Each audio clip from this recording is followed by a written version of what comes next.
councilwoman hosts a community event. We want to make sure that we provide as much of an impact to our community as possible. How she's helping the people she represents. Talks of another government shutdown. Nobody wins in a government shutdown. More on what to expect from our DC bureau. And a verdict has been reached. If anyone actually believes that, they should have their head examined. What has the Volusia County Police so angry? These stories and more coming up on Newsbreak. Hello, South Florida. I'm Samantha Gutierrez. I'm Leanne Abeltarbush. Today is Thursday, September 21st, 2023. Live from the Lee Caplin School of Journalism and Media in North Miami, this is Caplin News. Feeding a need of one South Florida community. A battle against inflation and rising rates of hunger. Caplin News reporter Tanisa Sr. stopped by an event in Miami Gardens yesterday, and it's clear the level of need for fresh food is high. A community feeding in Miami Gardens is just what many needed. The vegetables and the potatoes and the fruits, that's what I need, and they supplied it for me. Food is a necessity, and while some people don't have the reach, this feeding is bridging the gap and giving neighbors the access they need. We understand that there is food scarcity out there, and we want to make sure that we provide as much of an impact to our community as possible. We understand that interest rates are high, groceries are high, rent is high, but we also know that the salaries are stagnant, right? And so some people struggle to get those items to put on their table. The long lines at the Universal Truth Center really helps paint the picture of the level of need in our community.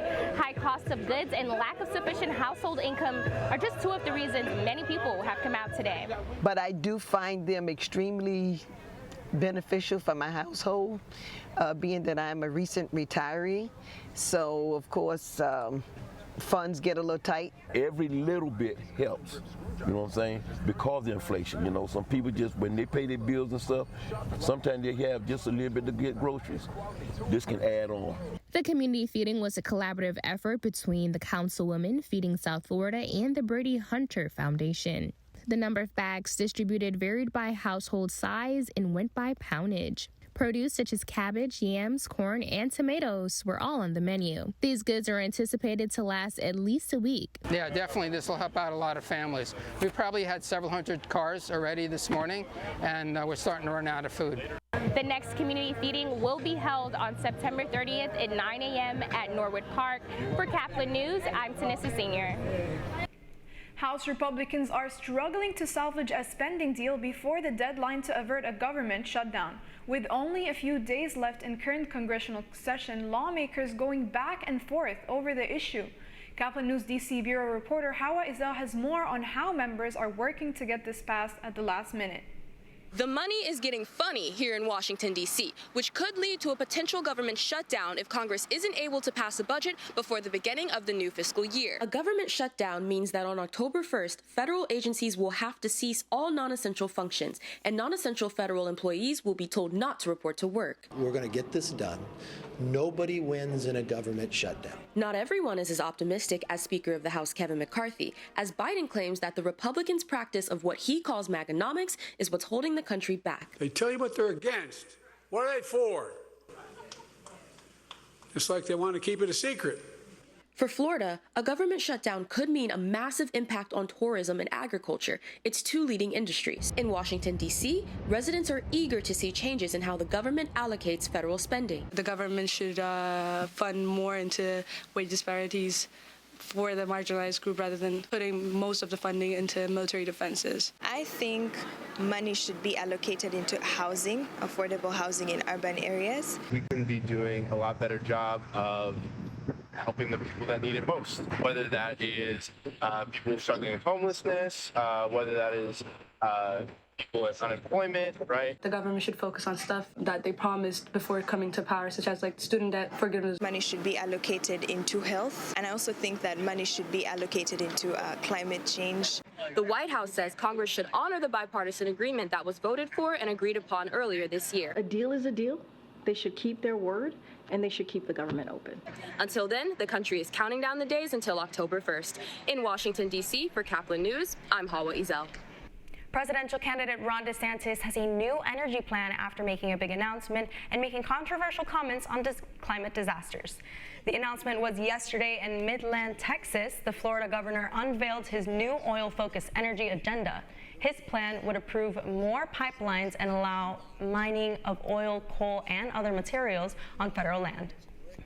In reality, human beings are safer than ever from climate disasters, as the death rate from climate disasters has declined by 98% over the last 100 years. And the number one reason for that is people that have had access to reliable electricity and power. Meanwhile, an announcement yesterday that millions of American homeowners could see insurance rates surge in the coming years, in part due to worsening climate disasters. An analysis from nonprofit research group First Street Foundation found nearly 39 million home and commercial properties are at risk of their premiums spiking. Major insurers have already pulled out or stopped writing new policies in California, Florida, and Louisiana. They're citing increased climate risk like more destructive wildfires and stronger hurricanes. Outrage in the law enforcement community this morning after a verdict near Daytona Beach. As Caplin's news reporter Valeria Morales reports, they were hoping a man who killed an officer would be convicted of a more severe murder charge. Guilty of the lesser included offense of manslaughter. As although Wallace listening to his manslaughter conviction be read in court, confusion spread across the Daytona Beach Police Department. It seemed like such a clear-cut case for a first-degree murder conviction. Are police officers in this area right now afraid? I think a better term for it would be angry. Executive Director of the union that represents Daytona Beach officers, Mike Escudero, says police have every right to approach citizens, especially in high-crime areas. Wallace's defense team argued otherwise, and when he took the stand, Wallace said he was afraid for his life during his encounter with Officer Raynor. If anyone actually believes that, they should have their head examined. He did not go in looking to harm that suspect. Volusia County Sheriff Mike Shitwood is also bothered by the verdict. This basically signals it's open season on cops. During deliberations, jurors asked 5 questions, 3 about illegal detainment, 1 about the location of the shooting, and other about what is considered concealed carry. Daytona Beach attorney Aaron Delgado said after that, he had a feeling that first-degree murder charge wouldn't carry. I think it's pretty clear that they didn't view that as a police officer citizen encounter. They viewed it as maybe 2 citizens or something, and that's based on the questions they were asking. The state's attorney office plans to make a formal response after sentencing. For Caplin News, Valeria Morales. Good press for Miami International Airports this morning after it scores high on a survey of customer satisfaction. In case you were wondering, Detroit's airport was #1 on the list. J.D. Power unveiled their results for customer satisfaction, which showed an increase in satisfaction amongst travelers this year. Airports were ranked using the factors such as departure, security check, food and beverage, and retail. MIA finished in the top 5. The Marlins looking for a win in their second to last series at home. That's still ahead, and so is this story. I took care of the dog. It was super wet and rainy that day, so the dog was super wet. I took a towel from the front desk. A missing pet mystery finally solved in Coral Gables. Newsbreak will be back in 2 minutes.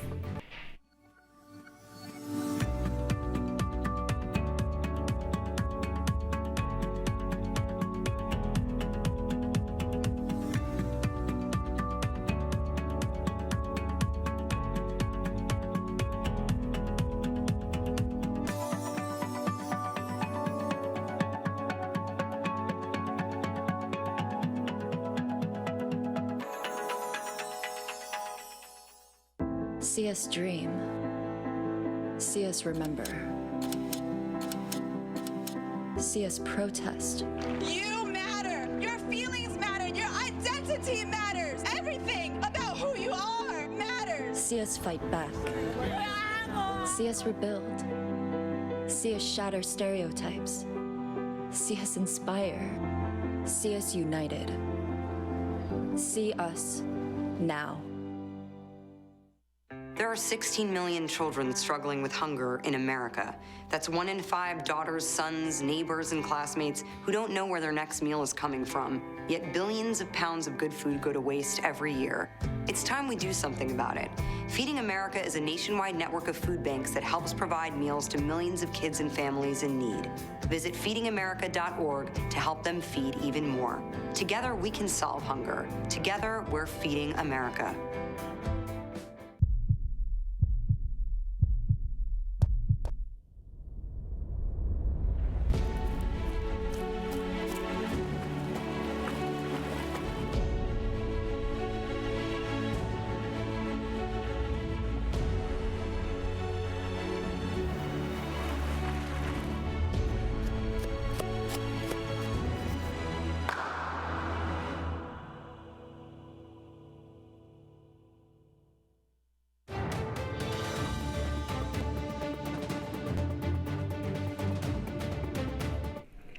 Dog gone, neighbors looking for a modern solution to a missing pet problem.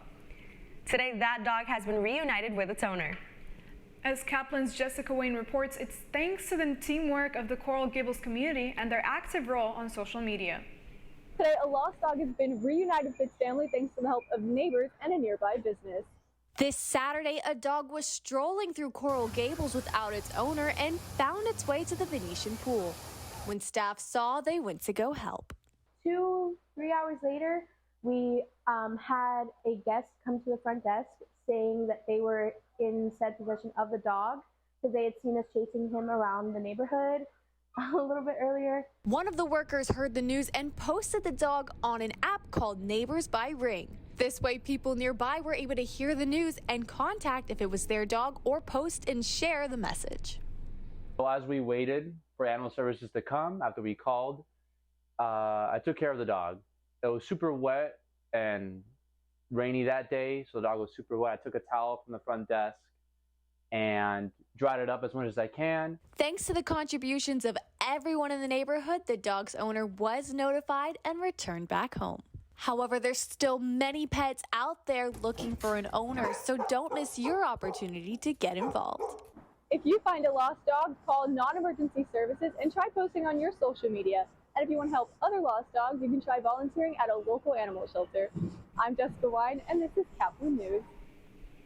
The Miami Marlins remain just outside of the playoffs with their second loss to the New York Mets. This is the Marlins' second straight-up game without their infielder Luis Arraez, who leads the major league in the batting average. And the team is looking like it's taking a toll. The Marlins trailed the entire game and could not find the rhythm. The final score was Mets 8, Marlins 3. The Marlins will play the Milwaukee Brewers tomorrow at 6:40 p.m. here at home. You're watching Newsbreak. We're coming right back. Severe weather can strike anytime, anywhere, but there's a simple way to stay safe. Hey, Jim Cantore here. I stay safe in dangerous weather by planning ahead. You can stay safe too with a few easy steps. Build an inexpensive kit with supplies for your family's needs. Write down important information like phone numbers and medications. Always talk with your family and remember any pets in your planning. Be ready, be safe. Start your plan today at ready.gov/plan.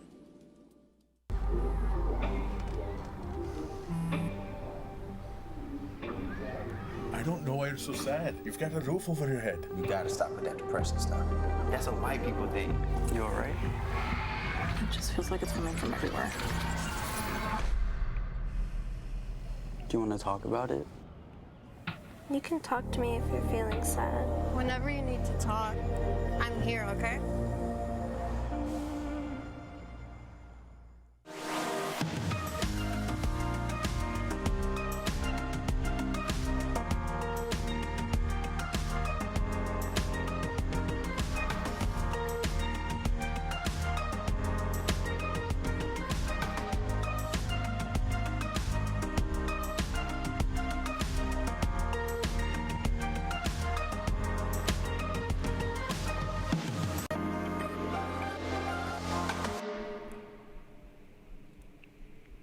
That's all the time we have for Newsbreak. I'm Leanne Abatarbush. I'm Samantha Gutierrez. Get more news anytime at caplinnews.fiu.edu.